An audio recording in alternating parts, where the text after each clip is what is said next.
So over the past few weeks, we've heard about some border clashes or disputes that have been taking place in the Eurasia region. This was obviously overshadowed by Ukraine's counterattacks, the mobilization, the sham referenda, etc. But they are taking place, and the first of which is obviously Armenia and Azerbaijan. Azerbaijan has advanced 4 miles into Armenian territory after hostilities began on September 13th. And then the other big conflict that is going on is the Kyrgyzstan-Tajikistan border dispute, where about 100 soldiers have died and about 137,000 Kyrgyz people have been displaced. Now, the death tolls for these are growing, and the global community is starting to see some of the war crimes that are taking place, specifically when it comes to the Azerbaijanis against Armenians.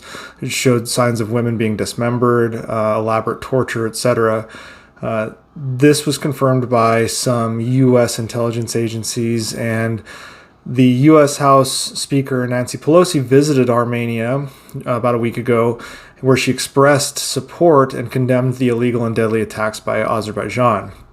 Now, Azerbaijan, Kyrgyzstan, Tajikistan are all part of the Russian-led Collective Security Treaty Organization, the CSTO. That's like it's similar to the U.S.-led NATO. Russia is basically the major partner in the CSTO, whereas U.S. is the player in NATO, but they're still very powerful militaries in NATO relative to what Russia brings to the table in CSTO.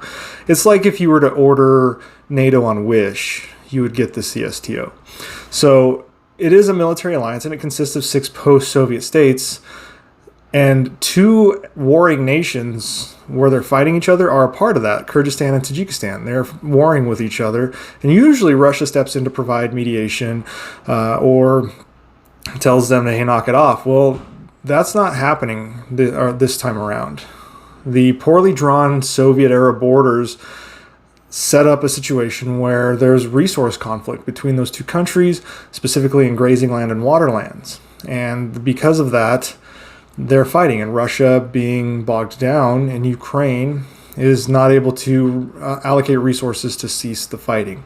Similar to Azerbaijan, who is actually not a part of CSTO, but does retain strong ties to Russia, actually very strong ties.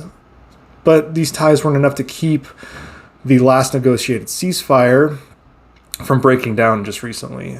Azerbaijan's biggest ally is Turkey, which is a NATO nation, and they get a lot of equipment from them. Azerbaijan and Turkey have sustained hostile relations with Armenia since before the 1991 independence was declared, when they were just a region of the Soviet Union.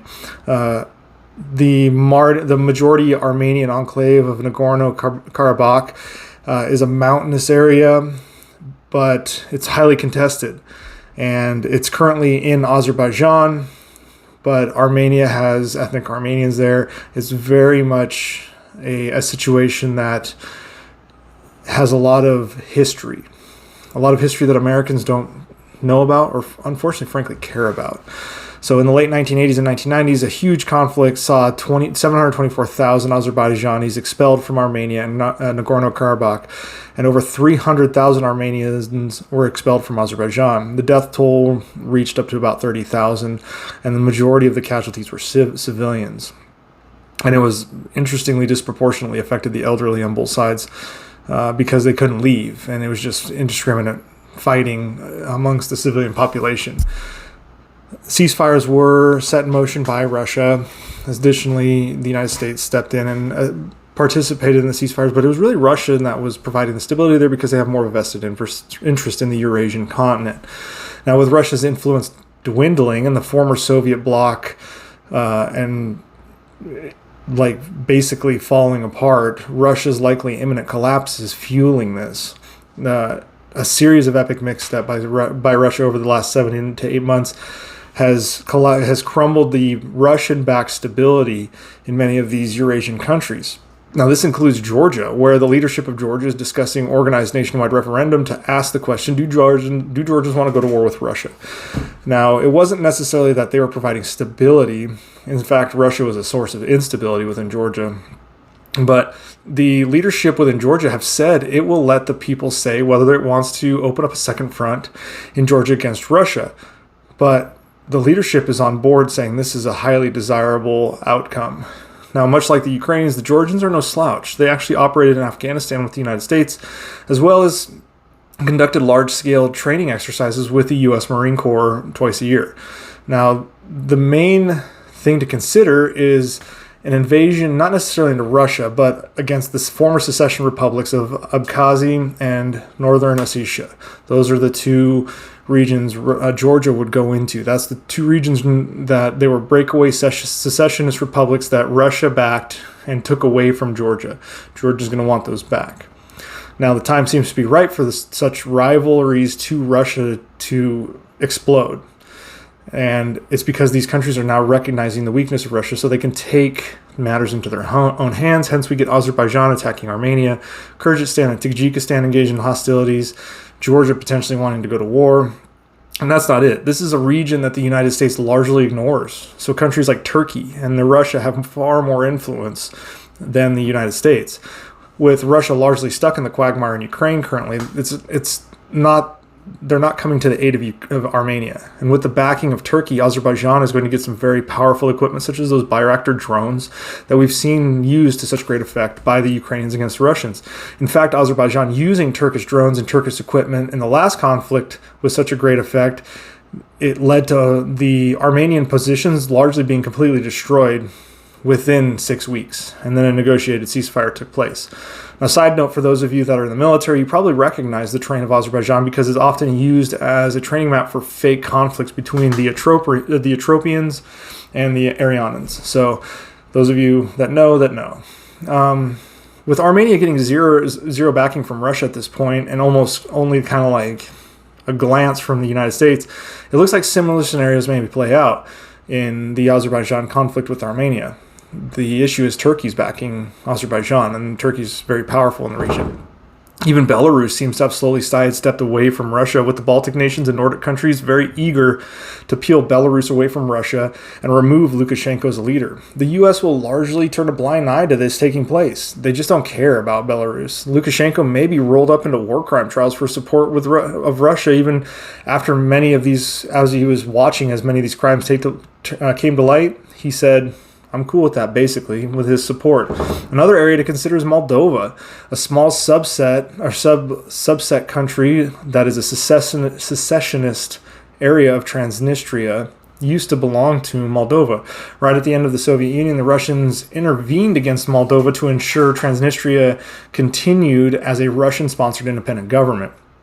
This is a bit different than Georgia because Moldova is not bordered by Russia, thus making it easier for Moldova to inflict their will on the Russian secessionist territory. In fact, really the only way Russia can get supplies to Transnistria is through Ukraine, and we all know that that's not going well for them. Much like Azerbaijan and Turkey, Moldova has NATO member Romania backing them and would prefer Transnistria to disappear into the Moldovan sphere. The Moldovan president has called for Russian troops to leave Transnistria. She did this just a couple days ago, which, if that happens, it largely would happen because Russia can't influence there due to their efforts in Ukraine. It all but guarantees that Moldova retakes Transnistria with help from Romania, again with the U.S. kind of going, whatever.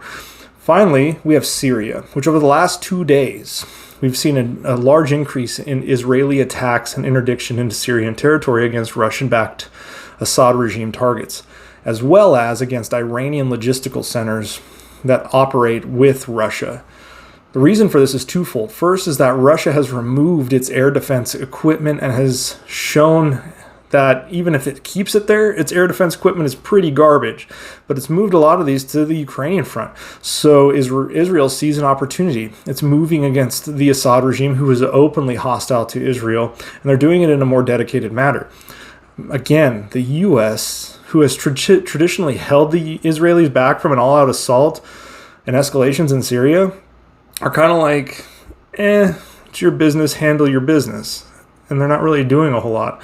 So a lot of these regions that Russia backed are experiencing conflict with the weakness of Russia. And the U.S. largely doesn't have to do anything to watch Russia's world collapse around them at this point.